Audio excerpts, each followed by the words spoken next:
Seja bem-vindo ao canal A História da Igreja em Áudio. Se você tem se preocupado com o aumento das doutrinas heréticas em nossos dias e gostaria de ouvir uma resposta satisfatória a tantos ataques contra a verdade de Deus, então prepare-se para uma experiência única.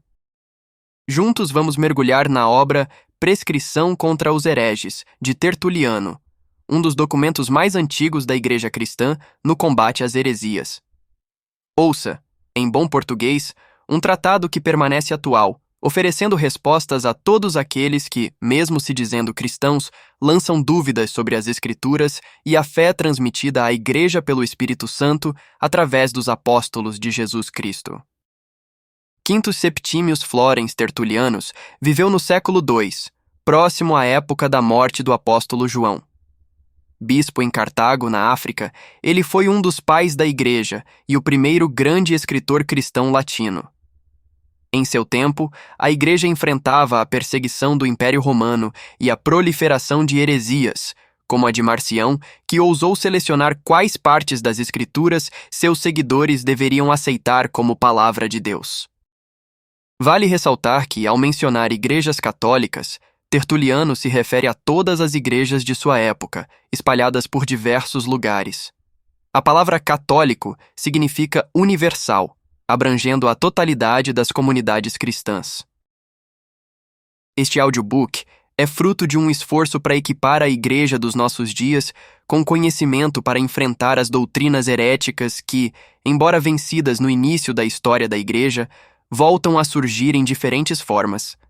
Portanto, convidamos você a ouvir atentamente até o final, deixar seu like, compartilhar com amigos e deixar suas impressões nos comentários.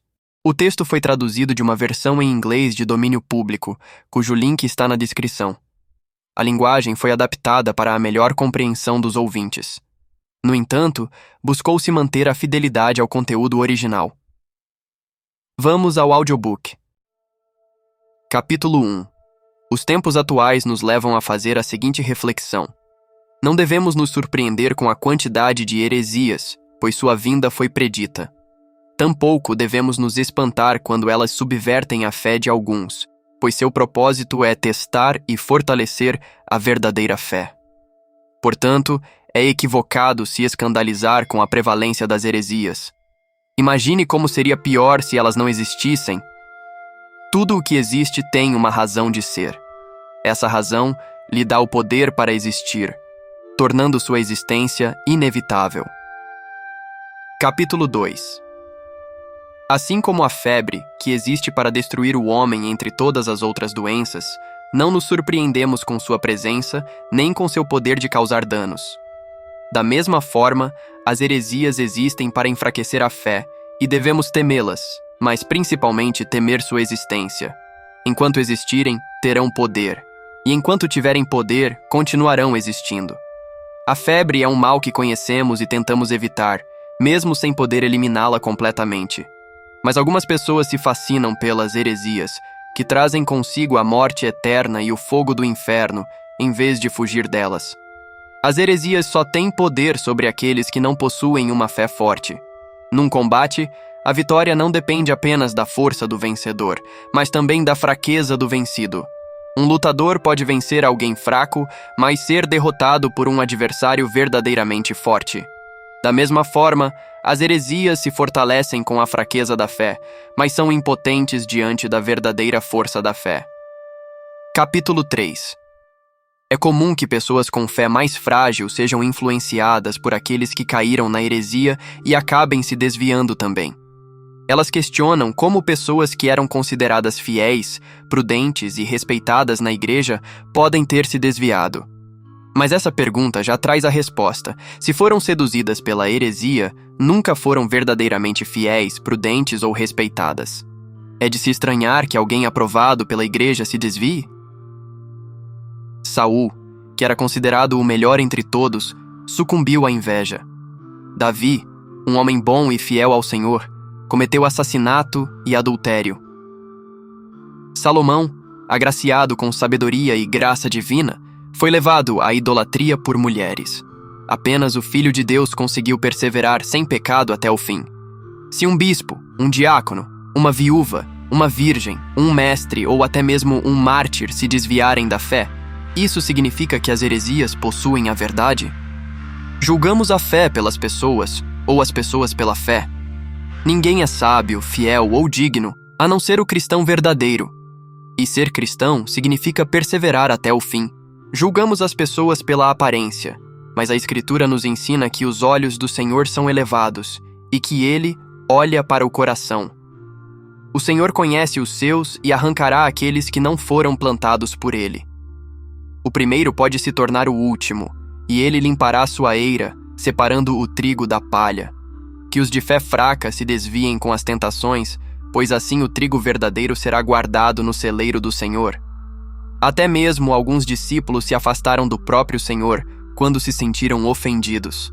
Os demais, porém, permaneceram com Ele, pois reconheciam que Ele era o Verbo da vida e vinha de Deus. Eles seguiram Jesus até o fim, mesmo quando Ele questionou se também o abandonariam. Alguns abandonaram o apóstolo Paulo, como Figelo, Hermógenes, Fileto e Himeneu. Até mesmo um dos apóstolos traiu Jesus. Não devemos nos surpreender se alguns abandonam as igrejas, pois as dificuldades que enfrentamos, assim como Cristo, comprovam nossa fé. São João nos ensina que aqueles que se afastam nunca foram verdadeiramente dos nossos. Capítulo 4. Mas devemos nos lembrar das palavras do Senhor e das cartas dos apóstolos. Eles nos advertiram sobre a existência de heresias e nos alertaram para evitá-las. Assim como não devemos nos alarmar com sua existência, também não devemos nos surpreender com seu poder de desviar as pessoas.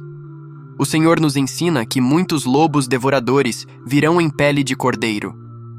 O que são essas peles de cordeiro senão a aparência externa da fé cristã? Quem são os lobos devoradores, senão os falsos mestres que se escondem para destruir o rebanho de Cristo? Quem são os falsos profetas, senão aqueles que fazem predições enganosas sobre o futuro? Quem são os falsos apóstolos, senão aqueles que pregam um evangelho falso? Quem são os anticristos agora e para sempre, senão aqueles que se rebelam contra Cristo? As heresias, no tempo presente, dilacerarão a igreja com sua doutrina pervertida, assim como o anticristo a perseguirá no futuro com sua crueldade. A diferença é que a perseguição cria mártires, enquanto a heresia cria apenas apóstatas. Portanto, é necessário que haja heresias para que os aprovados se tornem manifestos, tanto aqueles que permanecem firmes sob perseguição, quanto aqueles que não se desviam para a heresia. O apóstolo não quer dizer que aqueles que trocam sua fé pela heresia devam ser considerados aprovados.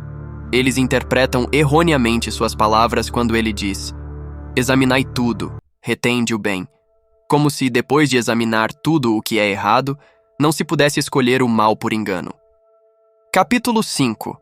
Além disso, quando São Paulo condena as dissensões e os cismas, que são sem dúvida males, ele imediatamente inclui as heresias também.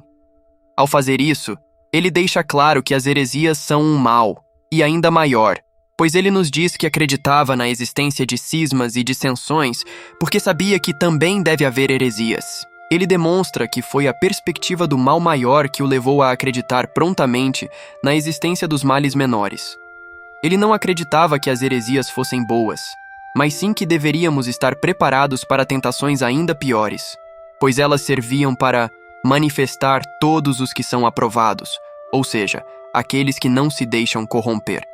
Em resumo, como toda a passagem se concentra na manutenção da unidade e na prevenção de divisões, e como as heresias separam as pessoas da unidade tanto quanto os cismas e as dissensões, São Paulo coloca as heresias no mesmo nível de censura que os cismas e as dissensões. Ao fazer isso, ele considera como não aprovados aqueles que caíram na heresia, especialmente quando exorta as pessoas a se afastarem deles, ensinando que todos devem falar a mesma coisa e ter o mesmo pensamento, o que as heresias justamente impedem. Capítulo 6.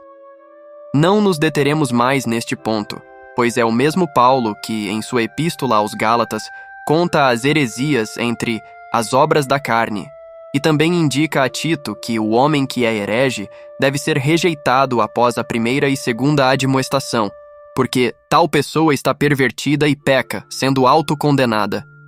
De fato, em quase todas as suas epístolas, ao nos ordenar a evitar falsas doutrinas, ele condena severamente as heresias.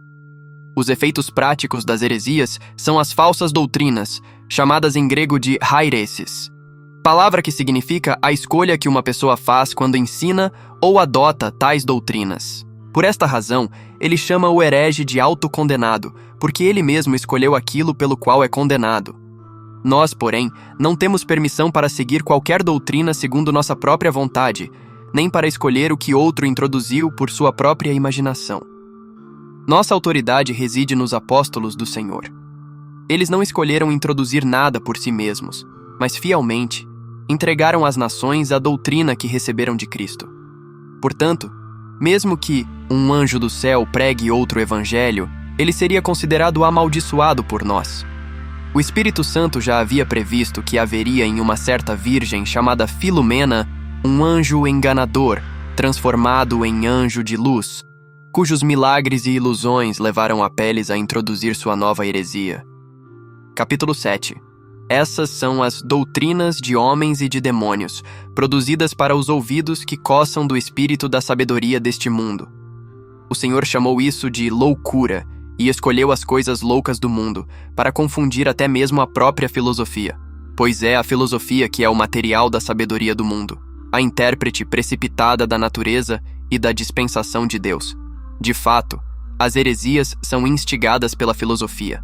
Dela vieram os aions e as formas infinitas do sistema de Valentino, que era da escola de Platão. Da mesma fonte veio o Deus superior de Marcião, com toda a sua tranquilidade. Ele veio dos estoicos. A opinião de que a alma morre é defendida pelos epicuristas, enquanto a negação da restauração do corpo é tirada da escola de todos os filósofos. Quando a matéria é considerada igual a Deus, temos o ensino de Zenão, e quando se fala de um Deus de fogo, Heráclito entra em cena.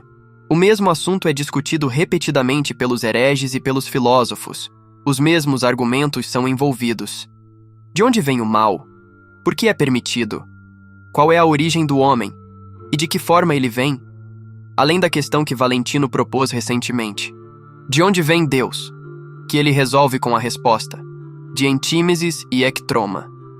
Infeliz Aristóteles, que inventou para esses homens a dialética, a arte de construir e destruir.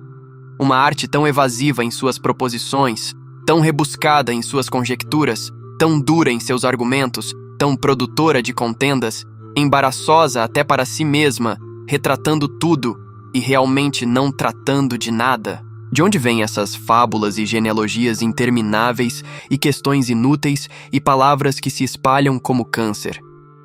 Para nos proteger de tudo isso, o apóstolo nomeia expressamente a filosofia como algo contra o qual devemos nos precaver. Escrevendo aos Colossenses, ele diz: cuidado para que ninguém vos engane com filosofias e vãs sutilezas, segundo a tradição dos homens, conforme os rudimentos do mundo e não segundo Cristo.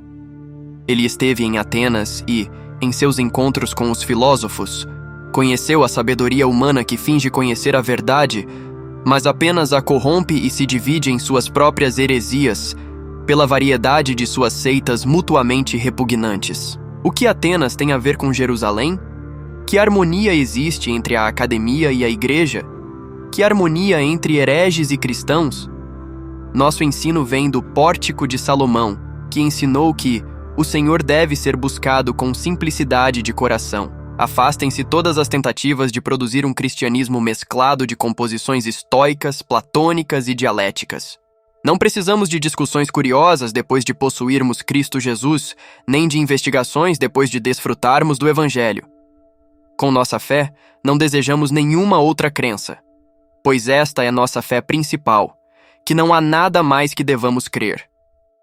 Capítulo 8. Chego agora ao ponto que é levantado tanto por nossos irmãos quanto pelos hereges. Nossos irmãos o usam como pretexto para se envolverem em investigações curiosas, e os hereges insistem nele para impor a escrupulosidade de sua descrença. Está escrito, eles dizem: buscai e achareis.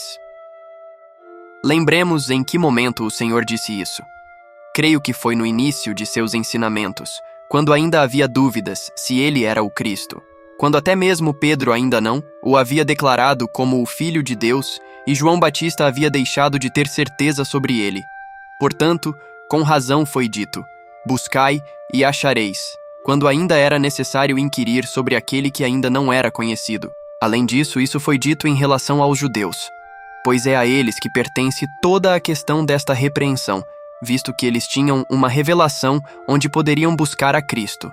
Eles têm, diz ele, Moisés e Elias. Em outras palavras, a lei e os profetas, que pregam a Cristo. Como também em outro lugar ele diz claramente: examinais as Escrituras, porque vós cuidais ter nelas a vida eterna, e são elas que de mim testificam. O que significa: buscai e achareis. Pois é claro que as próximas palavras também se aplicam aos judeus. Batei e abrir-se-vos-á. Os judeus anteriormente estavam em aliança com Deus, mas depois, sendo rejeitados por causa de seus pecados, começaram a ficar sem Deus. Os gentios, ao contrário, nunca estiveram em aliança com Deus.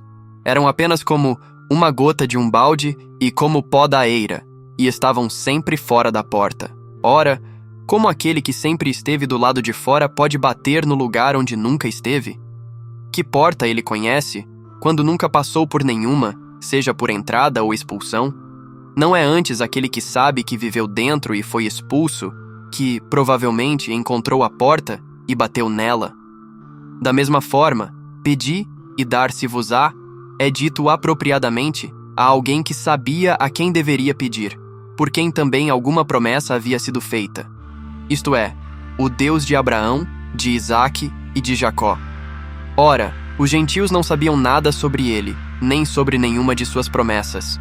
Portanto, foi a Israel que ele falou quando disse: eu não fui enviado senão as ovelhas perdidas da casa de Israel.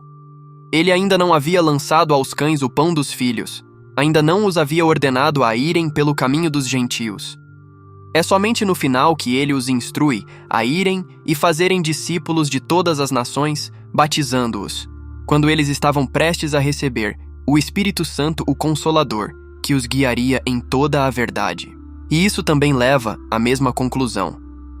Se os apóstolos que foram ordenados para serem mestres dos gentios deveriam ter o Consolador como seu mestre, muito mais desnecessário era dizer a nós: buscai e achareis. Pois a nós viria, sem pesquisa, nossa instrução pelos apóstolos e aos próprios apóstolos pelo Espírito Santo. Todas as palavras do Senhor, de fato, são apresentadas a todos os homens. Através dos ouvidos dos judeus, elas chegaram até nós. Ainda assim, a maioria delas foi dirigida a pessoas judias. Portanto, elas não constituem instruções propriamente destinadas a nós, mas sim um exemplo. Capítulo 9. Agora, propositalmente abandono este argumento. Vamos admitir que as palavras buscai e achareis foram dirigidas a todos igualmente. Mesmo assim, é necessário determinar cuidadosamente o sentido das palavras de forma consistente com a razão, que é o princípio guia em toda a interpretação. Nenhuma palavra divina é tão desconexa e difusa que suas palavras devam ser consideradas isoladamente, sem levar em conta sua conexão. Logo de início, estabeleço a posição de que há algo específico e, portanto, definido, ensinado por Cristo, que os gentios são obrigados a acreditar e, para esse propósito, a buscar, a fim de que possam, quando o encontrarem, crer. No entanto, não pode haver uma busca indefinida por aquilo que foi ensinado como uma única coisa definida. Você deve buscar até encontrar e crer quando encontrar. E não tem nada mais a fazer senão guardar o que creu, desde que acredite também que nada mais deve ser crido. E, portanto, nada mais deve ser buscado depois de ter encontrado e crido no que foi ensinado por aquele que o ordena a não buscar nada além do que ele ensinou. Quando alguém duvida disso, a prova será apresentada de que possuímos aquilo que foi ensinado por Cristo. Enquanto isso, tal é minha confiança em nossa prova, que a antecipo na forma de uma advertência a certas pessoas para que não busquem nada além do que creram, que isso é o que deveriam ter buscado, Como evitar interpretar buscai e achareis, sem levar em conta a regra da razão. Capítulo 10. A razão desta afirmação está compreendida em 3 pontos: no assunto, no tempo e no limite. No assunto, de modo que você deve considerar o que precisa buscar. No tempo, quando deve buscar. No limite, por quanto tempo. O que você deve buscar, então, é aquilo que Cristo ensinou, e você deve continuar buscando enquanto não encontrar, até que de fato encontre. Mas você conseguiu encontrar quando creu, pois você não teria crido se não tivesse encontrado, assim como não teria buscado a não ser com o objetivo de encontrar. Seu objetivo, portanto, ao buscar, era encontrar, e seu objetivo ao encontrar era crer. Você impediu qualquer atraso adicional para buscar e encontrar ao crer. O próprio fruto de sua busca determinou esse limite para você. Este limite foi estabelecido por ele mesmo, que não deseja que você creia em nada além do que ele ensinou, nem que busque por isso. Se, no entanto, porque tantas outras coisas foram ensinadas por um e outro, somos por isso obrigados a continuar buscando. Enquanto pudermos encontrar alguma coisa, devemos estar sempre buscando e nunca acreditar em nada. Pois onde estará o fim da busca? Onde estará a parada na crença? Onde estará a conclusão na descoberta? Será com o Marcião? Mas até mesmo Valentino propõe a máxima: buscai e achareis. Então será com Valentino? Bem, mas Apelles também me atacará com a mesma citação. Ébion também, e Simão e todos por sua vez, não têm outro argumento para me seduzir e me atrair para o seu lado.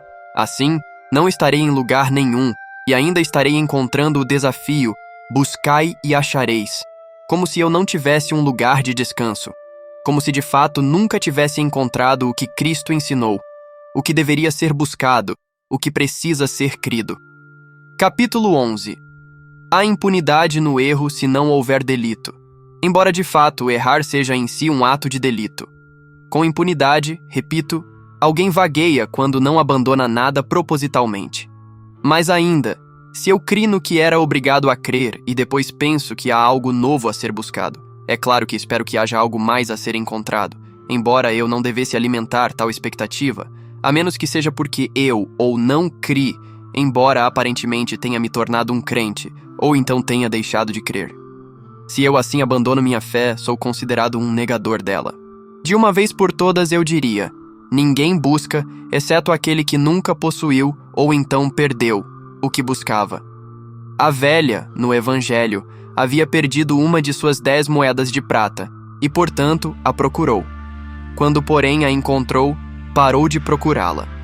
O vizinho estava sem pão e, portanto, bateu. Mas assim que a porta lhe foi aberta e ele recebeu o pão, parou de bater. A viúva continuou pedindo para ser ouvida pelo juiz, porque não era admitida. Mas quando sua causa foi ouvida, daí em diante ficou em silêncio. Assim, há um limite tanto para buscar, quanto para bater e para pedir. Pois a todo aquele que pede, diz ele, ser-lhe-á dado, e ao que bate, abrir-se-lhe-á, e ao que busca, achar-se-á. Afastem-se aqueles que estão sempre buscando, porque nunca encontram, pois buscam onde nada pode ser encontrado. Afastem-se aqueles que estão sempre batendo, porque nunca lhes será aberto, pois batem onde não há ninguém, para abrir. Afastem-se aqueles que estão sempre pedindo, porque nunca serão ouvidos, pois pedem a quem não ouve. Capítulo 12. Quanto a nós, embora ainda devamos buscar, e sempre buscar, onde devemos fazer nossa busca? Entre os hereges, onde todas as coisas são estranhas e opostas à nossa verdade, e dos quais somos proibidos de nos aproximar? Que escravo busca a comida de um estranho, para não dizer de um inimigo de seu mestre? Que soldado espera receber recompensa e pagamento de reis que não são aliados? Eu quase diria hostis, a menos que seja um desertor, um fugitivo e um rebelde. Até mesmo aquela velha procurou a moeda de prata dentro de sua própria casa. Foi também na porta de seu vizinho que o persistente solicitante continuou batendo. Nem foi a um juiz hostil, embora severo, que a viúva fez seu apelo. Ninguém recebe instrução daquilo que leva à destruição. Ninguém recebe iluminação de onde tudo é trevas. Que nossa busca e, portanto, seja naquilo que é nosso e daqueles que são nossos, e a respeito daquilo que é nosso, daquilo e somente daquilo que pode se tornar objeto de investigação sem prejudicar a regra da fé. Capítulo 13. Agora, com relação a esta regra da fé, para que possamos a partir deste ponto reconhecer o que defendemos, vocês devem saber, aquilo que prescreve a crença de que há um único Deus, e que ele não é outro senão o Criador do mundo, que produziu todas as coisas do nada por meio de sua própria palavra, primeiramente enviada, que esta palavra é chamada seu Filho, e sob o nome de Deus, foi vista de várias maneiras pelos patriarcas, ouvida em todos os tempos nos profetas, finalmente trazida pelo Espírito e poder do Pai à Virgem Maria, feita carne em seu ventre, e nascendo dela, saiu como Jesus Cristo. A partir de então, ele pregou a nova lei e a nova promessa do reino dos céus, operou milagres. Tendo sido crucificado, ressuscitou ao terceiro dia. Então, tendo ascendido aos céus, sentou-se à direita do Pai. Enviou em seu lugar o poder do Espírito Santo para guiar aqueles que creem. Virá com glória para levar os santos ao desfrute da vida eterna e das promessas celestiais, e para condenar os ímpios ao fogo eterno, após a ressurreição de ambas as classes ter acontecido, juntamente com a restauração de sua carne. Esta regra, como será provado, foi ensinada por Cristo, e não levanta entre nós outras questões além daquelas que as heresias introduzem e que tornam as pessoas hereges. Capítulo 14. Enquanto a forma da regra da fé se mantiver em sua devida ordem, você pode buscar e discutir o quanto quiser e dar rédea solta à sua curiosidade em tudo que lhe parecer duvidoso ou obscuro. Você certamente terá por perto algum irmão instruído, dotado da graça do conhecimento, alguém experiente, alguém de seu convívio que seja curioso como você. Mas, ainda que seja um buscador como você, ele saberá que é melhor permanecer na ignorância do que vir a conhecer o que não se deve, pois já adquiriu o conhecimento do que é necessário. Tua fé te salvou, diz a Escritura, não tua habilidade nas Escrituras. A fé está depositada na regra. Ela tem uma lei e, na sua observância, a salvação. A habilidade, porém, consiste na arte da curiosidade, tendo como glória apenas a presteza que vem da técnica. Que essa arte curiosa dê lugar à fé, que essa glória ceda à salvação, no mínimo que eles abandonem seu clamor ou se calem. Não conhecer nada que se oponha à regra da fé é conhecer todas as coisas. Suponhamos que os hereges não fossem inimigos da verdade, de modo que não fôssemos advertidos a evitá-los. Que tipo de conduta seria concordar com homens que confessam estar ainda buscando? Pois se ainda estão buscando, não encontraram nada com certeza. Portanto, qualquer coisa que pareçam defender por um tempo, eles traem seu próprio ceticismo enquanto continuam buscando. Você, então, que busca à maneira deles, olhando para aqueles que estão sempre buscando, um duvidoso para os duvidosos, um vacilante para os vacilantes, inevitavelmente será guiado pelos cegos para a vala. Mas quando, para nos enganar, eles fingem estar ainda buscando, a fim de nos impor suas ideias com a sugestão de uma simpatia ansiosa, quando, enfim, após ganharem acesso a nós, começam a insistir na necessidade de investigarmos os pontos que costumam apresentar, então é chegada a hora de repeli-los para que saibam que não é a Cristo, mas a eles mesmos que rejeitamos. Pois, como ainda estão buscando, não têm princípios fixos, e não tendo princípios fixos, ainda não creram. E não sendo crentes, não são cristãos. Mas mesmo que tenham seus princípios e sua crença, ainda dizem que a investigação é necessária para a discussão. Antes, porém, da discussão, eles negam o que confessam ainda não ter acreditado, enquanto o mantêm como objeto de investigação. Portanto, quando os homens não são cristãos, mesmo por sua própria admissão, quanto mais deixam de parecer para nós. Que tipo de verdade é essa que eles defendem, quando a recomendam a nós com uma mentira? Capítulo 15. Chegamos, portanto, ao ponto central de nossa posição. Era para isso que estávamos apontando e nos preparando no preâmbulo de nosso discurso. Agora podemos entrar na disputa para a qual nossos adversários nos desafiam. Eles apresentam as Escrituras, e com essa insolência influenciam alguns de imediato. No próprio confronto, porém, cansam os fortes, capturam os fracos e despedem os vacilantes com dúvidas. Por isso, opomos a eles, acima de tudo, a recusa em admiti-los a qualquer discussão das Escrituras. Se é nelas que residem seus recursos, antes que possam usá-los, deve-se ver claramente a quem pertence a posse das Escrituras, para que ninguém seja admitido ao seu uso sem nenhum título ao privilégio. Capítulo 16. Eu poderia ser considerado como tendo estabelecido esta posição para remediar a desconfiança em meu caso, ou por um desejo de entrar na disputa de outra forma, se não houvesse razões do meu lado, especialmente esta. Nossa fé deve deferência ao apóstolo, que nos proíbe de entrar em questões, de dar ouvidos a novidades ou de nos associarmos a um herege após a primeira e segunda admoestação. Não, observe-se, após a discussão. Ele proibiu a discussão ao designar a admoestação como o propósito de lidar com um herege. E a primeira, porque ele não é um cristão, para que não pareça, à maneira de um cristão, precisar de correção repetidas vezes e diante de 2 ou 3 testemunhas, visto que deve ser corrigido pela própria razão de que não deve ser disputado. E em segundo lugar, porque uma controvérsia sobre as Escrituras pode, claramente, produzir nenhum outro efeito além de transtornar o estômago ou o cérebro. Capítulo 17. Esta heresia não aceita certas Escrituras, e aquelas que aceita, perverte por meio de acréscimos e supressões para atingir seus próprios objetivos. E mesmo as Escrituras que aceita, não as aceita em sua totalidade. Mas mesmo quando aceita algumas até certo ponto como completas, ainda assim as perverte por meio de interpretações diversas. A verdade é tão combatida por uma adulteração de seu significado quanto por uma corrupção de seu texto. Suas vãs presunções os levam a recusar o reconhecimento dos escritos pelos quais são refutados.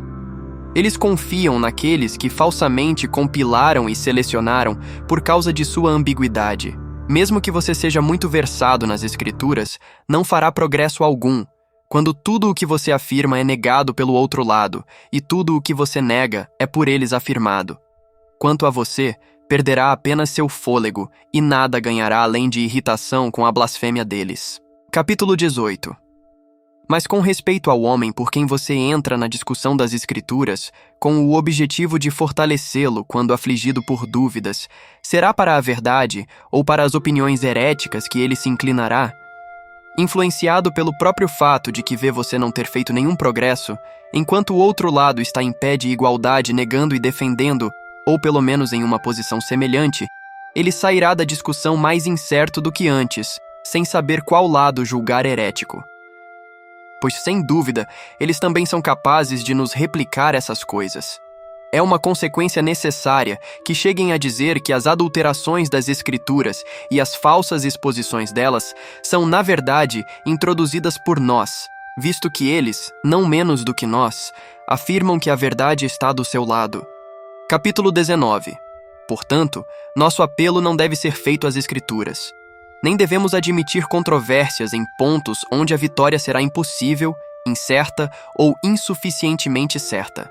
Mas mesmo que uma discussão baseada nas Escrituras não resultasse em um empate entre os lados, a ordem natural das coisas exigiria que este ponto fosse proposto primeiro, que é agora o único que devemos discutir.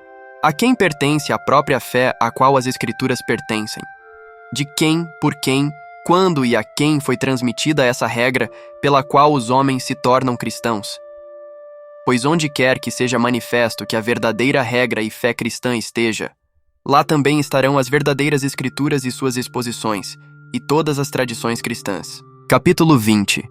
Cristo Jesus, nosso Senhor, que Ele me permita expressar-me assim, quem quer que seja, de qualquer Deus que seja filho, de qualquer substância que seja homem e Deus, de qualquer fé que seja mestre, de qualquer recompensa que seja prometedor, enquanto viveu na terra, declarou ele mesmo quem era, o que tinha sido, qual era a vontade do Pai que ele administrava, qual era o dever do homem que ele prescrevia. E esta declaração ele fez abertamente ao povo, ou em particular aos seus discípulos, dos quais ele havia escolhido os 12 principais para estarem ao seu lado, e a quem destinou para serem os mestres das nações. Consequentemente, após um deles ter sido eliminado, ele ordenou aos 11 restantes, ao partir para o Pai, que fossem e ensinassem todas as nações, que deveriam ser batizadas em nome do Pai, e do Filho e do Espírito Santo. Imediatamente, portanto, assim fizeram os apóstolos, a quem esta designação indica como os enviados. Tendo, com base em uma profecia que ocorre em um salmo de Davi, escolhido Matias por sorteio como o 12º, no lugar de Judas, eles obtiveram o poder prometido do Espírito Santo para o dom de milagres e de falar em línguas. E depois de primeiro testemunharem a fé em Jesus Cristo por toda a Judéia e fundarem igrejas ali, eles saíram pelo mundo e pregaram a mesma doutrina da mesma fé às nações.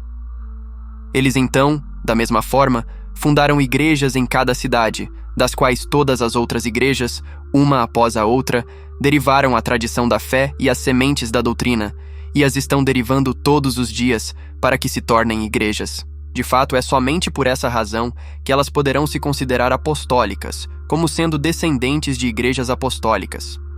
Todo tipo de coisa deve necessariamente retornar à sua origem para sua classificação. Portanto, as igrejas, embora sejam tantas e tão grandes, compreendem apenas a única igreja primitiva, fundada pelos apóstolos, da qual todas elas surgiram. Desta forma, todas são primitivas e todas são apostólicas, enquanto todas são provadas como sendo uma, em unidade, ininterrupta, por sua comunhão pacífica, título de fraternidade e vínculo de hospitalidade, privilégios que nenhuma outra regra dirige além da única tradição do mesmo mistério. Capítulo 21. Disso, portanto, extraímos nossa regra. Uma vez que o Senhor Jesus Cristo enviou os apóstolos para pregar, nossa regra é que nenhum outro deve ser recebido como pregador, senão aqueles que Cristo designou. Pois ninguém conhece o Pai senão o Filho, e aquele a quem o Filho o quiser revelar. Nem parece que o Filho o tenha revelado a ninguém além dos apóstolos, a quem enviou para pregar. Aquilo é claro que ele lhes revelou.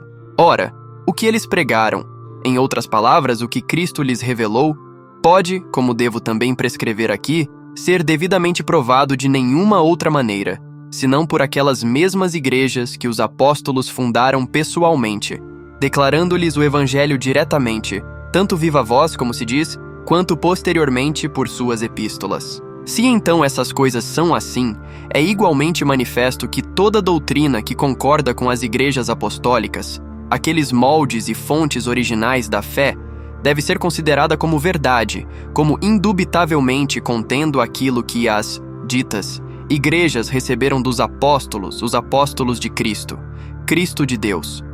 Considerando que toda doutrina deve ser previamente julgada como falsa, que cheira à contrariedade à verdade das igrejas e dos apóstolos de Cristo e de Deus.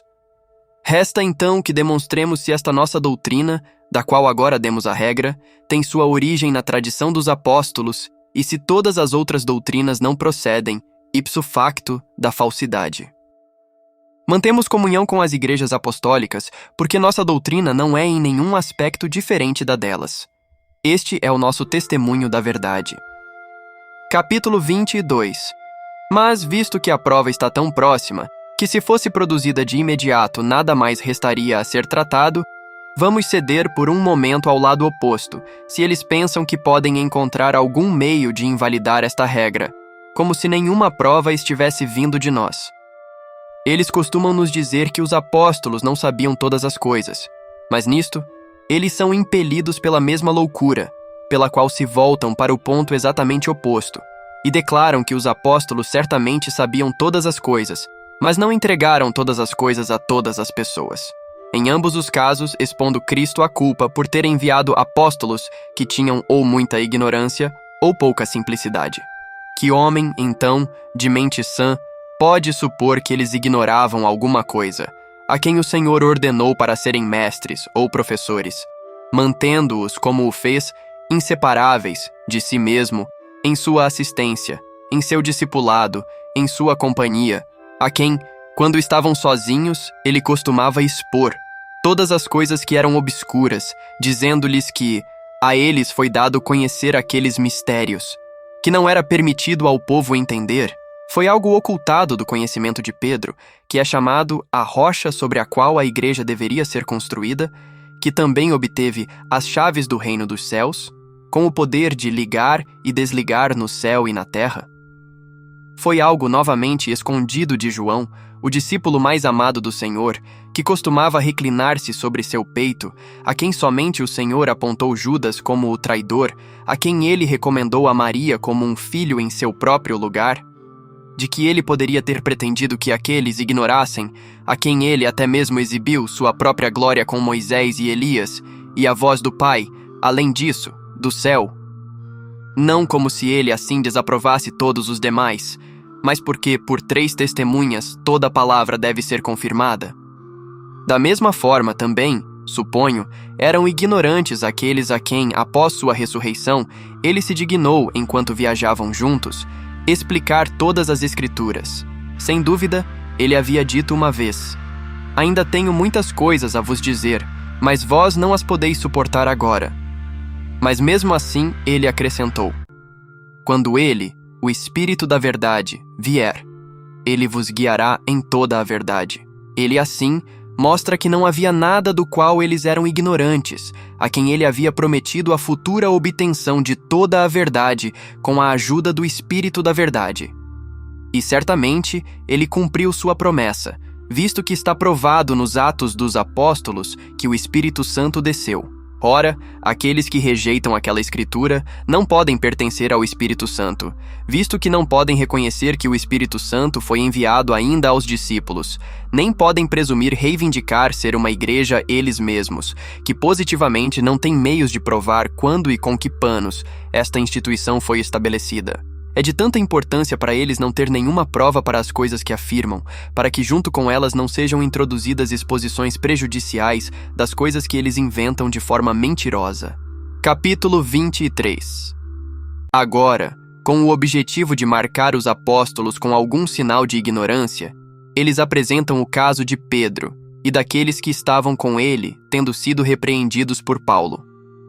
Algo, portanto, dizem eles, estava faltando neles. Isso eles alegam, a fim de que possam construir a partir disso aquela outra posição deles, de que um conhecimento mais completo pode possivelmente ter surgido depois, aos apóstolos, como aquele que coube a Paulo quando ele repreendeu aqueles que o precederam. Posso aqui dizer àqueles que rejeitam os Atos dos Apóstolos: é necessário primeiro que nos mostrem quem foi este Paulo, tanto o que ele era antes de ser um apóstolo, quanto como se tornou um apóstolo. Tão grande é o uso que eles fazem dele em relação a outras questões também. É verdade que ele mesmo nos diz que era um perseguidor antes de se tornar um apóstolo, mas isso não é suficiente para quem examina antes de crer, visto que o próprio Senhor não deu testemunho de si mesmo, mas que eles creiam sem as Escrituras, se seu objetivo é crer contrariamente às Escrituras. Ainda assim, eles deveriam mostrar, a partir da circunstância que alegam de Pedro ter sido repreendido por Paulo, que Paulo acrescentou ainda outra forma do Evangelho, além daquela que Pedro e os demais haviam apresentado anteriormente. Mas o fato é que, tendo sido convertido de perseguidor a pregador, ele é apresentado como um dos irmãos aos irmãos. Por irmãos, a eles de fato por homens que haviam recebido a fé das mãos dos apóstolos.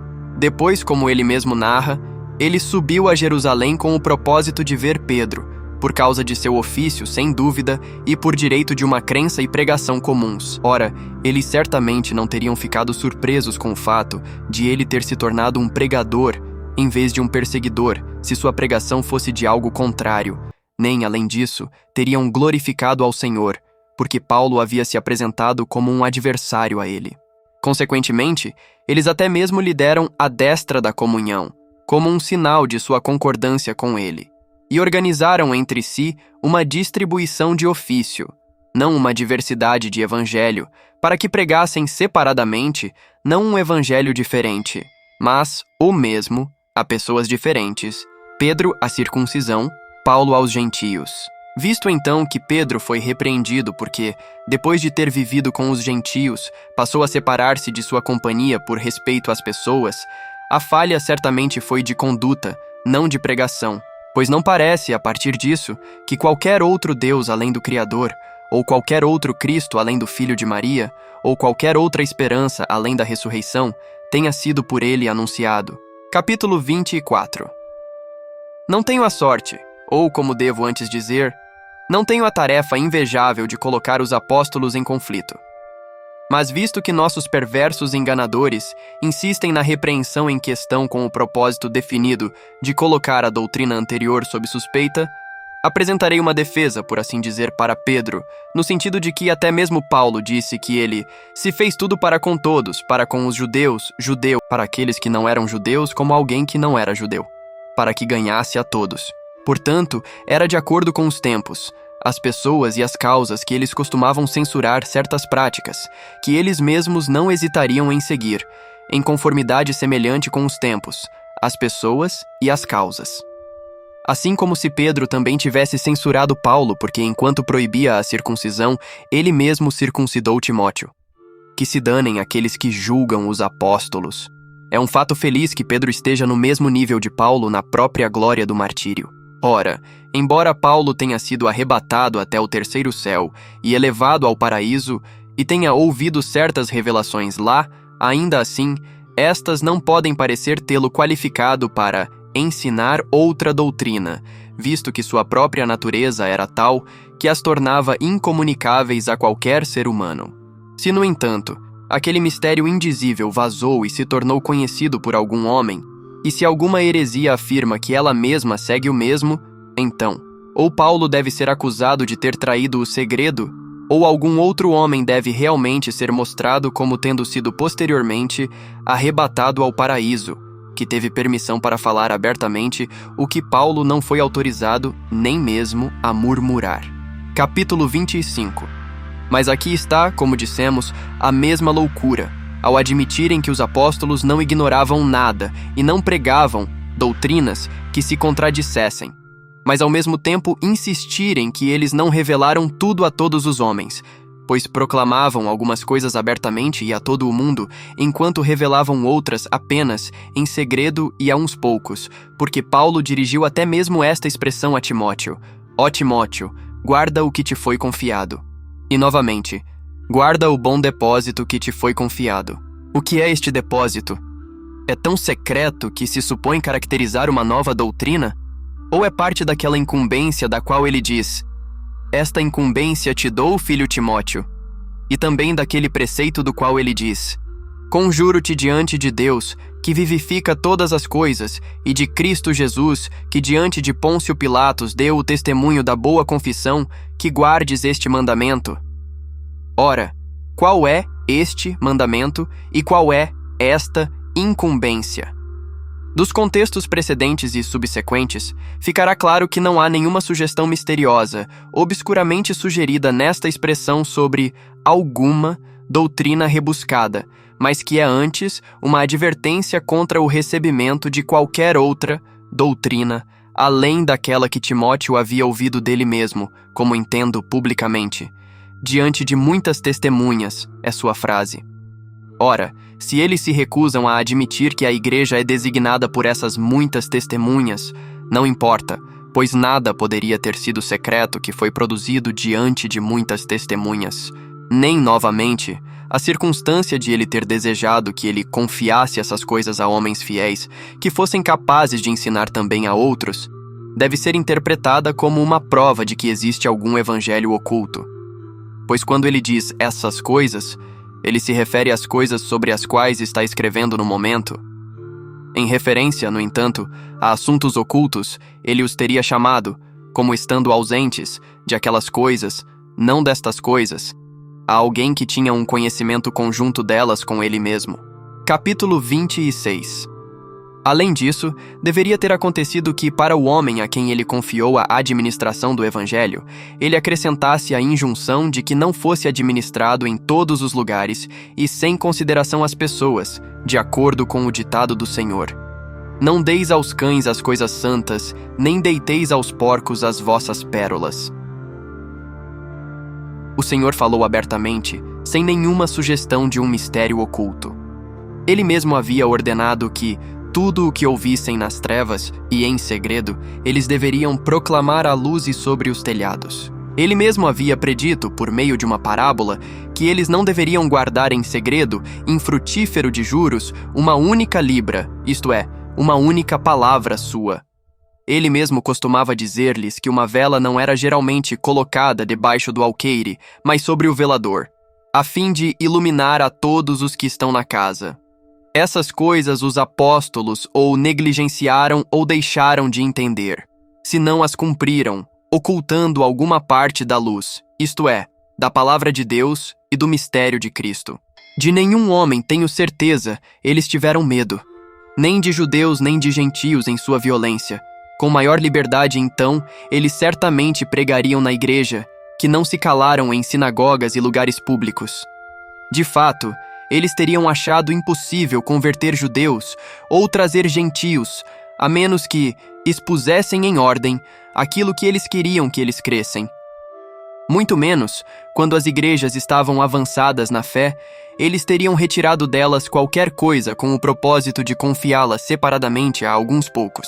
Embora mesmo supondo que entre amigos íntimos, por assim dizer, eles tivessem certas discussões, ainda assim é incrível que estas pudessem ter sido tais que trouxessem alguma outra regra de fé, diferente e contrária àquela que eles estavam proclamando através das igrejas católicas, como se falassem de um Deus na igreja e outro em casa, e descrevessem uma substância de Cristo publicamente e outra secretamente, e anunciassem uma esperança da ressurreição diante de todos os homens, e outra diante de poucos.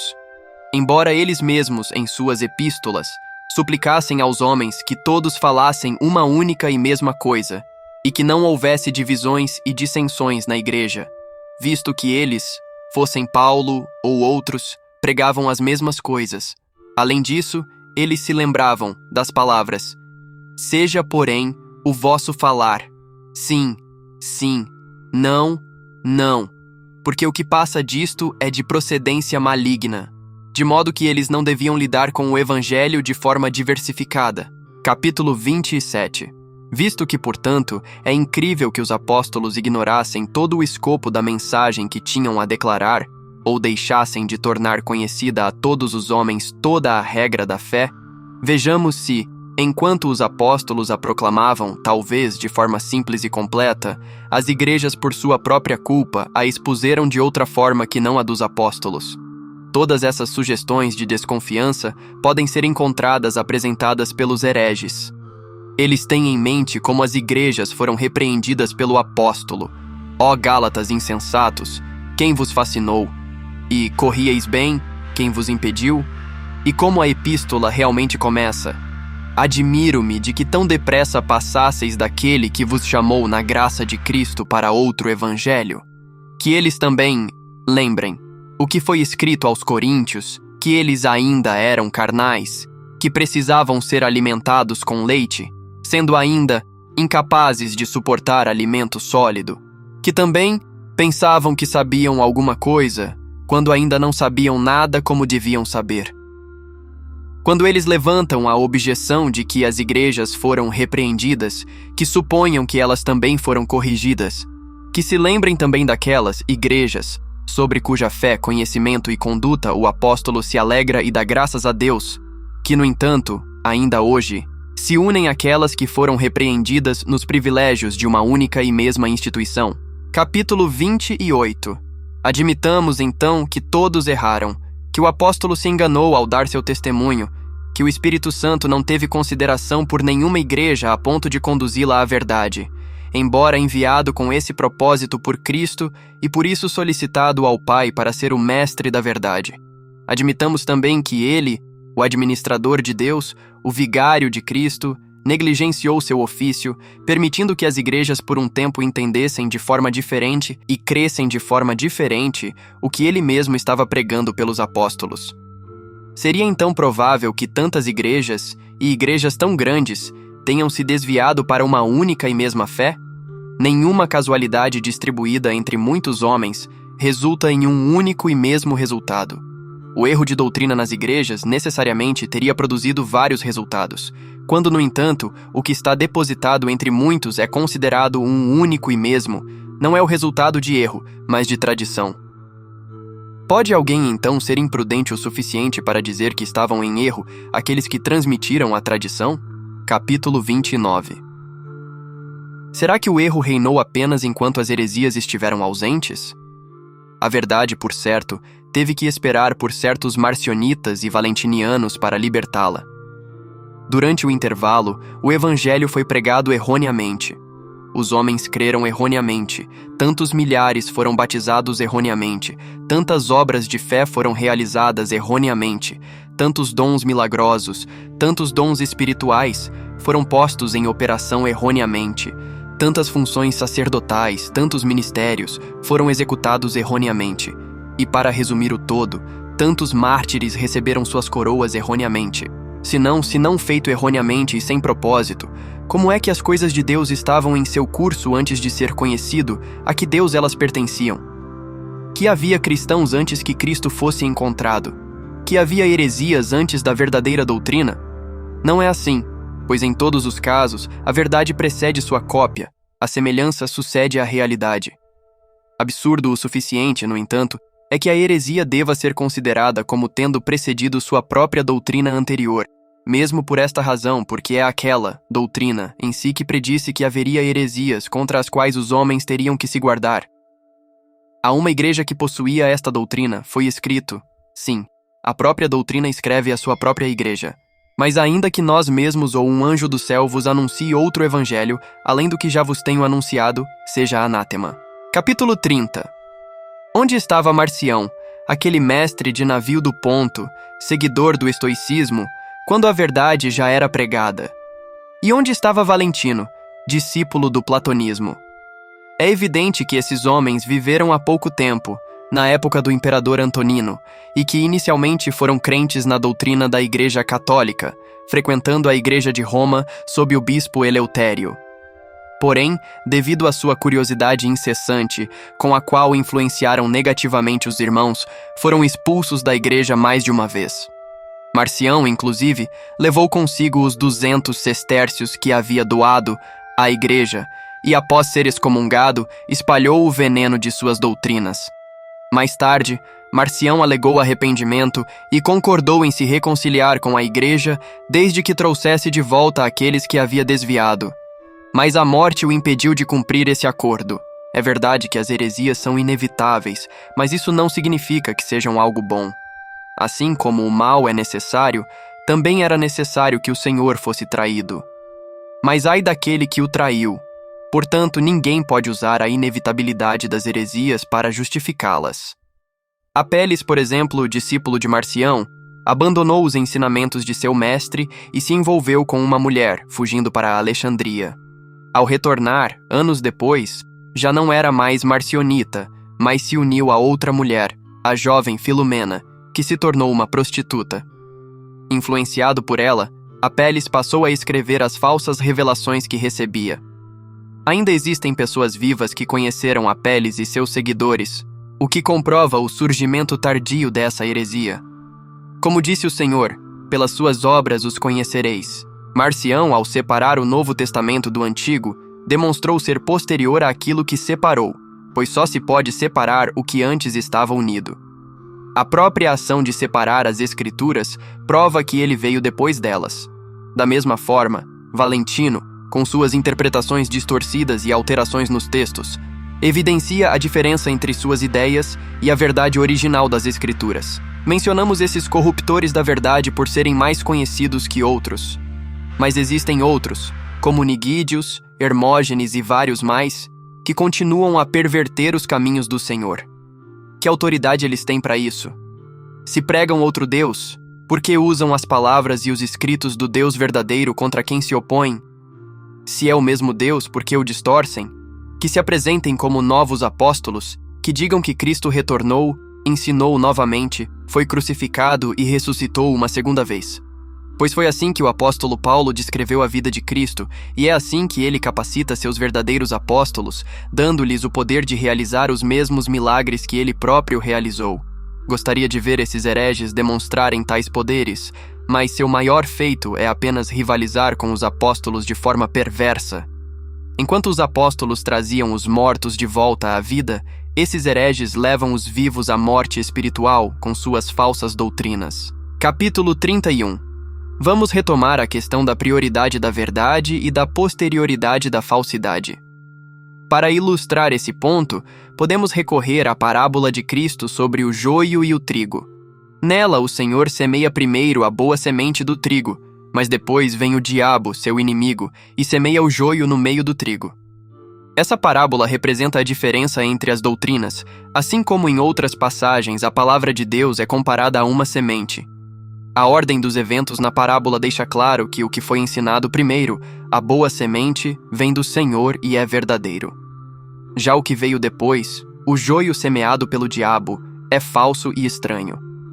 Este princípio nos ajuda a refutar todas as heresias que surgiram posteriormente, pois elas não possuem nenhuma base sólida para reivindicar a verdade, estando do lado do inimigo que semeia a confusão e o erro. Capítulo 32.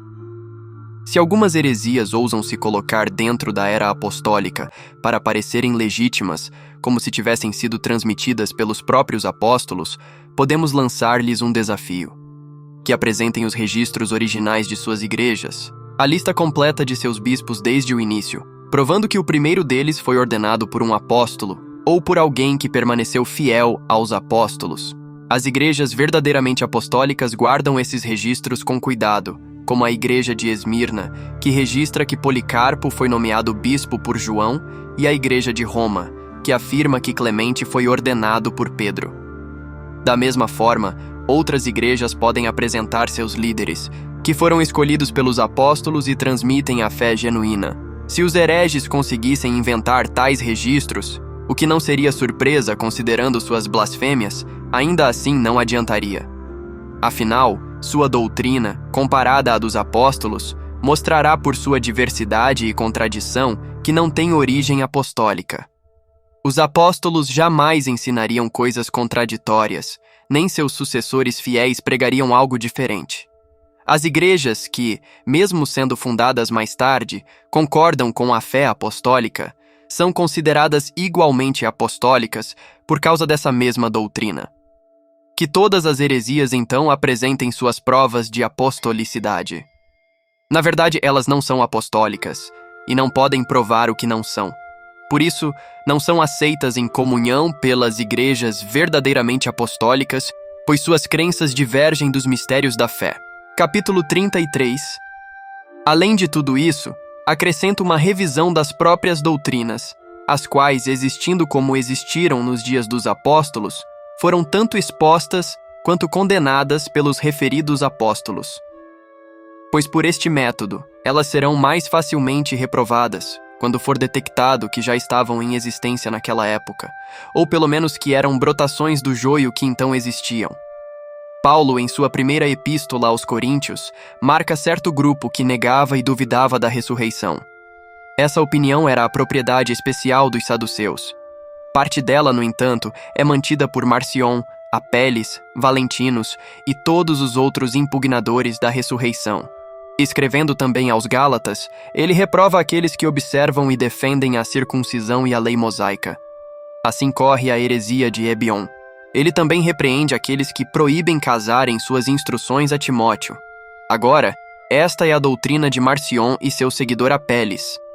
O apóstolo dirige um golpe semelhante contra aqueles que disseram que a ressurreição já aconteceu. Tal opinião, os valentinianos afirmavam de si mesmos. Quando novamente menciona genealogias intermináveis, reconhece-se Valentinos, em cujo sistema um certo éon, quem quer que ele seja, de um novo nome, e não apenas um, gera de sua própria graça, sentido e verdade, e estes, da mesma forma, geram de si mesmos palavra e vida, enquanto estes depois geram homem e a igreja. Desses 8 primários, 10 outros éons brotam deles, e então os 12 outros surgem com seus nomes maravilhosos, para completar a simples história dos 30 éons. O mesmo apóstolo, ao desaprovar aqueles que estão em servidão aos elementos, nos aponta para um dogma de Hermogênes, que introduz a matéria como não tendo princípio, e depois a compara com Deus, que não tem princípio. Ao fazer a mãe dos elementos uma deusa, ele tem o poder de estar em servidão a um ser que ele coloca em paralelo com Deus.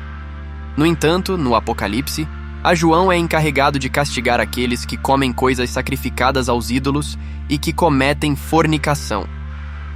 Há até hoje um tipo diferente de nicolaítas. A deles é chamada de heresia gaiana. Mas em sua epístola, ele especialmente designa como anticristos aqueles que negaram que Cristo veio em carne e que se recusaram a pensar que Jesus era o Filho de Deus. Um dogma era mantido por Marcion, o outro, Ébion. No entanto, a doutrina da feitiçaria de Simão, que inculcava o culto aos anjos, foi realmente considerada entre as idolatrias e condenada pelo próprio apóstolo Pedro na pessoa de Simão. Capítulo 34. Naquela época, as diferentes doutrinas falsas que existiam, conforme nos informam os próprios apóstolos, não apresentavam nenhuma controvérsia sobre Deus como o Criador de todas as coisas. Ninguém ousava supor a existência de um segundo Deus. As dúvidas recaíam mais sobre o Filho do que sobre o Pai, até que Marcião introduziu a ideia de um outro Deus, além do Criador, um Deus somente de bondade.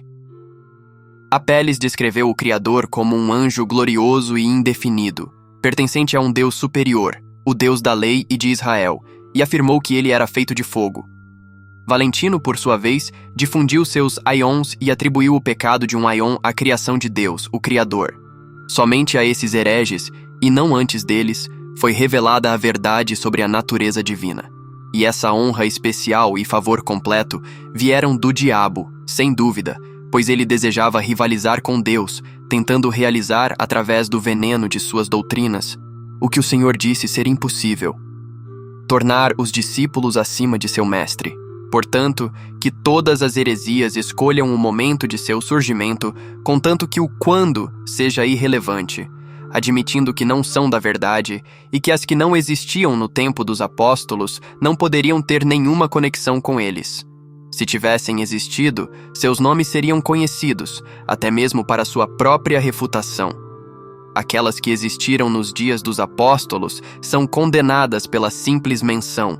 Se é verdade que as heresias, que nos tempos apostólicos estavam em uma forma rudimentar, agora se apresentam mais refinadas, elas derivam sua condenação dessa mesma circunstância. Ou, se não são as mesmas, mas surgiram posteriormente em uma forma diferente, apenas adotando alguns princípios das anteriores, então, ao compartilharem uma concordância em seus ensinamentos, devem participar da mesma condenação devido à sua posterioridade. Mesmo que estivessem livres de qualquer participação na doutrina condenada, já estariam julgadas com base apenas no tempo, sendo ainda mais espúrias por não terem sido nomeadas pelos apóstolos. Isso nos dá a firme certeza de que essas eram as heresias que já haviam sido anunciadas como prestes a surgir. Capítulo 35. Diante dessas definições, desafiamos todas as heresias, sejam elas surgidas depois dos apóstolos ou contemporâneas a eles, desde que sejam diferentes e tenham sido condenadas por eles, a apresentarem argumentos semelhantes contra nossa doutrina. Se negam a verdade do que ensinamos, devem provar que também somos hereges, usando a mesma regra pela qual elas mesmas são refutadas. Além disso, devem nos mostrar onde podemos encontrar a verdade, já que é evidente que ela não está entre elas. Nossa doutrina não é recente, pelo contrário, é mais antiga que todas as heresias, e isso comprova sua verdade, pois a verdade sempre vem primeiro. Os apóstolos nunca condenaram nossa doutrina, mas a defenderam, o que demonstra que ela tem origem neles mesmos. Ao condenarem todas as opiniões estranhas e se absterem de condenar a nossa, os apóstolos demonstram que ela é a verdadeira e, por isso, a defendem. Capítulo 36. Para aqueles que buscam a verdade para sua salvação, sugiro uma jornada pelas igrejas apostólicas, onde os próprios tronos dos apóstolos ainda se destacam e seus escritos autênticos são lidos, transmitindo sua voz e presença. Vocês têm a Acaia com Corinto, a Macedônia com Filipos e Tessalônica, a Ásia com Éfeso e, mais perto ainda, a Itália com Roma, de onde recebemos a própria autoridade apostólica. Feliz é a Igreja de Roma, onde os apóstolos derramaram sua doutrina e seu sangue. Lá, Pedro sofreu uma paixão semelhante à de seu Senhor, Paulo foi coroado com uma morte como a de João Batista, e o apóstolo João, após ser mergulhado em óleo fervente sem se ferir, foi exilado em uma ilha. Vejam o que essa igreja aprendeu, ensinou e compartilhou com as igrejas da África. Ela reconhece um único Deus, o Criador do universo, e Jesus Cristo, nascido da Virgem Maria, o Filho de Deus. Ela crê na ressurreição da carne e une a lei, os profetas, os evangelhos e as cartas dos apóstolos como fonte de sua fé. Essa fé é selada pelo batismo, fortalecida pelo Espírito Santo, alimentada pela Eucaristia e animada pelo exemplo dos mártires. Contra essa disciplina, não se admite oposição. É dela que as heresias se originaram, mas não lhe pertencem, pois se opõem a ela. Assim como a oliveira selvagem nasce da semente da oliveira verdadeira, e o figo bravo do figo doce, as heresias brotam da semente da verdade, mas, por sua falsidade, só produzem frutos amargos. Capítulo 37. Sendo assim, para que a verdade seja reconhecida como nossa, como pertencente a todos que seguem a regra de fé que a Igreja recebeu dos apóstolos e os apóstolos de Cristo e Cristo de Deus, fica claro o porquê de nossa posição. Os hereges não devem ter o direito de apelar às Escrituras, pois nós, mesmo sem elas, demonstramos que eles não têm nada a ver com as Escrituras. Como hereges, eles não podem ser verdadeiros cristãos, pois não é de Cristo que eles recebem as doutrinas que seguem por sua própria escolha, e por essa escolha eles recebem e assumem o nome de hereges. Portanto, não sendo cristãos, eles não têm direito às Escrituras cristãs. Podemos perguntar a eles: quem são vocês? De onde vieram e quando? Se vocês não são dos meus, o que fazem com o que é meu? Podemos dizer a Márcion: com que direito você corta minha madeira? E a Valentino: com que permissão você desvia as águas da minha fonte? E a Apeles: com que autoridade você remove os marcos da minha terra? Esta é a minha propriedade. Por que vocês, os demais, semeiam e se alimentam aqui à vontade? Esta é a minha propriedade. Eu a possuo há muito tempo, antes de vocês. Tenho títulos de propriedade dos donos originais, a quem a propriedade pertencia. Sou o herdeiro dos apóstolos. Assim como eles prepararam cuidadosamente seu testamento, confiaram-no a um guardião e exigiram fidelidade. Assim também eu o possuo. Quanto a vocês, é certo que os apóstolos sempre os consideraram deserdados e rejeitados como estranhos e inimigos. E por que os hereges são estranhos e inimigos dos apóstolos, senão pela diferença em seus ensinamentos, que cada um deles, por sua própria vontade, inventou ou recebeu em oposição aos apóstolos? Capítulo 38. Onde há diversidade de doutrina, deve-se considerar que existe corrupção tanto das Escrituras quanto de suas interpretações. Aqueles que desejam ensinar algo diferente precisam modificar os instrumentos de ensino. Eles não poderiam ter alcançado essa diversidade de doutrina de outra forma, senão alterando os meios pelos quais ensinam. Assim como, no caso deles, a corrupção na doutrina não poderia ter ocorrido sem a corrupção de seus instrumentos, para nós também a integridade da doutrina não teria sido possível sem a integridade dos meios pelos quais a doutrina é transmitida. O que há em nossas escrituras que seja contrário a nós?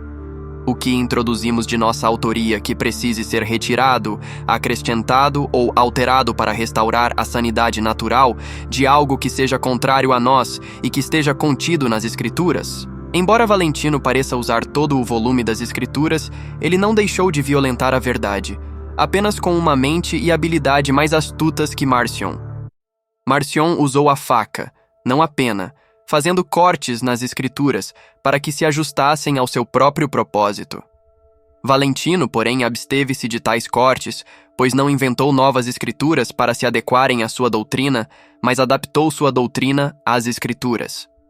E, no entanto, ele tirou e acrescentou mais do que Marcion, ao remover o significado próprio de cada palavra e adicionar arranjos fantasiosos de coisas que não existem. Capítulo 39. Essas foram as artes engenhosas das astúcias espirituais, com as quais nós também, meus irmãos, devemos nos preparar para lutar, como é necessário para a fé, a fim de que os eleitos sejam manifestados e os réprobos descobertos. E é por isso que eles possuem influência e facilidade para inventar e fabricar erros, o que não deve nos surpreender como se fosse um processo difícil e inexplicável, visto que até mesmo em escritos profanos encontramos exemplos de facilidade semelhante. Vemos hoje em dia histórias completamente diferentes compostas a partir de Virgílio, com o assunto organizado de acordo com o verso e o verso de acordo com o assunto. Resumindo, Osídius Geta plagiou completamente sua tragédia de Medéia de Virgílio. Um parente meu, entre algumas obras de lazer de sua pena, compôs a Tábua de Sebes, a partir do mesmo poeta. Da mesma forma, aqueles poetas medíocres são comumente chamados de homerocentrões, colecionadores de fragmentos de Homero que costuram em uma única peça, como um patchwork, suas próprias obras a partir de versos de Homero, juntando vários pedaços de diferentes passagens. Ora, as escrituras divinas são, sem dúvida, mais ricas em recursos de todos os tipos para esse tipo de facilidade. E não me arrisco a ser contrariado ao dizer que as próprias escrituras foram organizadas pela vontade de Deus de tal maneira que fornecessem material para os hereges, já que leio que é necessário que haja heresias, o que não seria possível sem as escrituras. Capítulo 40. A questão que surge é: por quem deve ser interpretado o sentido das passagens que favorecem as heresias? Pelo diabo, é claro, a quem pertencem as artimanhas que pervertem a verdade e que, através dos ritos místicos de seus ídolos, compete até mesmo com as partes essenciais dos sacramentos de Deus. Ele também batiza alguns, isto é, seus próprios crentes e seguidores fiéis. Ele promete a purificação dos pecados por meio de um banho próprio.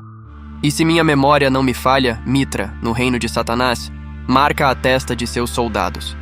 Celebra também a oferta do pão, introduz uma imagem de ressurreição e, diante de uma espada, coloca uma coroa. O que devemos dizer também sobre o fato de ele limitar seu sumo sacerdote a um único casamento? Ele também tem suas virgens, ele também tem seus especialistas em continência. Suponhamos agora que reflitamos sobre as superstições de Numa Pompílio e consideremos seus ofícios sacerdotais, suas insígnias e privilégios, seus serviços sacrificiais, bem como os instrumentos e vasos dos próprios sacrifícios e os ritos curiosos de suas expiações e votos. Não fica claro para nós que o diabo imitou a conhecida severidade da lei judaica?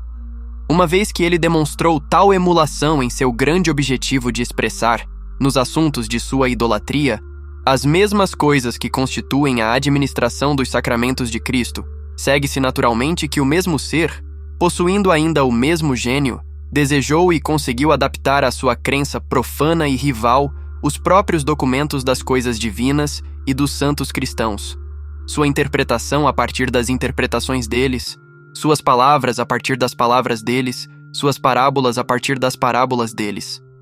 Por esta razão, então, ninguém deve duvidar que as astúcias espirituais, de onde também vêm as heresias, foram introduzidas pelo diabo, nem que haja qualquer diferença real entre as heresias e a idolatria, visto que ambas pertencem ao mesmo autor e à mesma obra que a idolatria.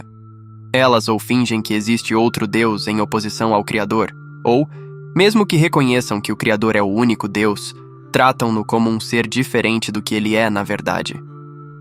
A consequência é que toda mentira que eles falam de Deus é, em certo sentido, uma espécie de idolatria.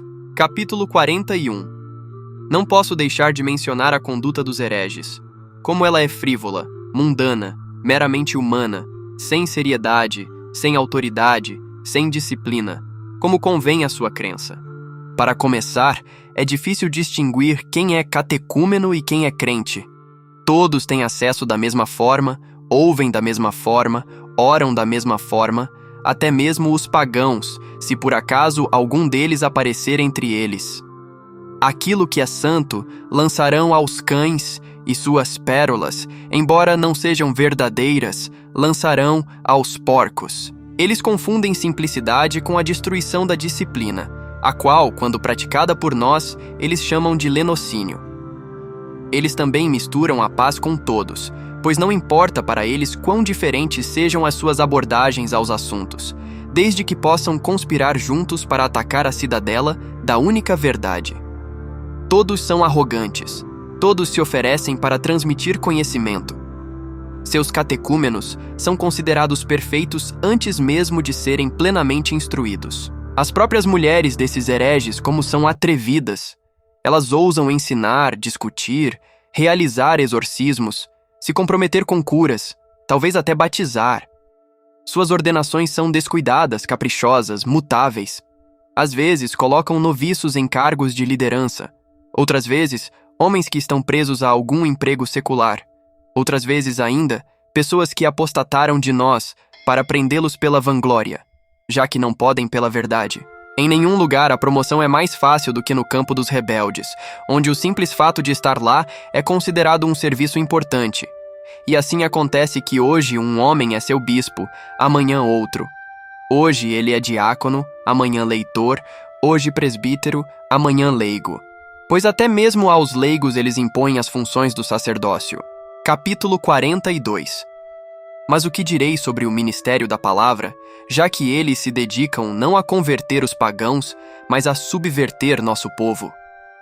A glória que eles buscam é derrubar os que estão de pé, não erguer os que estão caídos.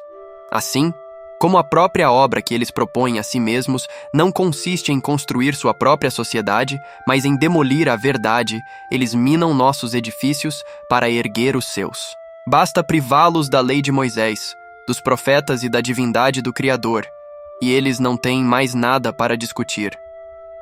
A consequência é que eles conseguem mais facilmente arruinar casas em pé do que erguer ruínas caídas. É somente quando têm esses objetivos em vista que se mostram humildes, gentis e respeitosos. Caso contrário, eles não demonstram respeito nem mesmo por seus próprios líderes. Por isso, pensa-se que raramente ocorrem cismas entre os hereges porque, mesmo quando existem, não são evidentes. No entanto, sua própria unidade é cisma. Estou muito enganado se eles mesmos não se desviam de seus próprios regulamentos, pois cada um, conforme lhe convém, modifica as tradições que recebeu da mesma forma que o homem que as transmitiu, quando as moldou de acordo com sua própria vontade. O progresso do assunto é um reconhecimento imediato de sua natureza e da maneira como nasceu. Aquilo que foi permitido a Valentino também era permitido aos valentinianos. Aquilo que foi feito por Marcion também era permitido aos marcionitas. Até mesmo inovar na fé, como lhes agradasse. Em suma, todas as heresias, quando examinadas a fundo, são flagradas abrigando discordâncias em muitos aspectos, até mesmo em relação a seus próprios fundadores. A maioria delas nem sequer tem igrejas. Sem mãe, sem lar, sem credo, marginalizadas, elas vagam em sua própria insignificância. Capítulo 43. Também tem sido observado quão frequente é a interação dos hereges com mágicos, charlatães, astrólogos e filósofos. A razão para isso é que eles são homens que se dedicam a questões curiosas. Buscai e achareis está sempre em suas mentes. Assim, pela própria natureza de sua conduta, podemos avaliar a qualidade de sua fé. Em sua disciplina, encontramos um índice de sua doutrina. Eles dizem que Deus não deve ser temido, portanto, todas as coisas são, em sua visão, livres e desimpedidas. Mas onde Deus não é temido, senão onde ele não está? Onde Deus não está, a verdade também não está. Onde não há verdade, então, naturalmente, existe uma disciplina como a deles. Mas onde Deus está, existe o temor do Senhor, que é o princípio da sabedoria. Onde há temor do Senhor, há seriedade, uma diligência honrosa e ponderada, bem como um cuidado ansioso e uma admissão bem considerada ao ministério sagrado, e uma comunhão protegida, e promoção após bons serviços, e uma submissão escrupulosa à autoridade, e uma frequência devota, e um comportamento modesto, e uma igreja unida, e Deus em todas as coisas. Capítulo 44. Essas evidências de uma disciplina mais rigorosa existente entre nós são uma prova adicional da verdade, da qual ninguém pode se desviar com segurança, tendo em mente o julgamento futuro, quando todos devemos comparecer perante o tribunal de Cristo, para prestar contas, antes de tudo, da própria fé. O que dirão então aqueles que a contaminaram, a Virgem que Cristo lhes confiou, com o adultério dos hereges? Suponho que alegarão que nunca receberam nenhuma ordem de Cristo ou de seus apóstolos sobre doutrinas depravadas e perversas que os assediavam, ou sobre a necessidade de evitá-las e abominá-las. Cristo e seus apóstolos, talvez, reconhecerão que a culpa é deles mesmos e de seus discípulos, por não nos terem dado aviso prévio e instruções.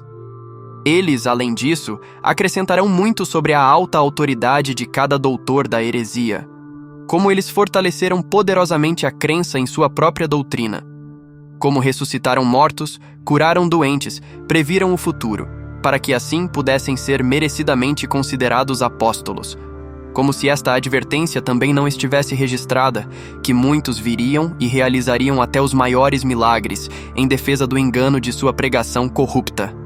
Assim, na verdade, eles merecerão ser perdoados.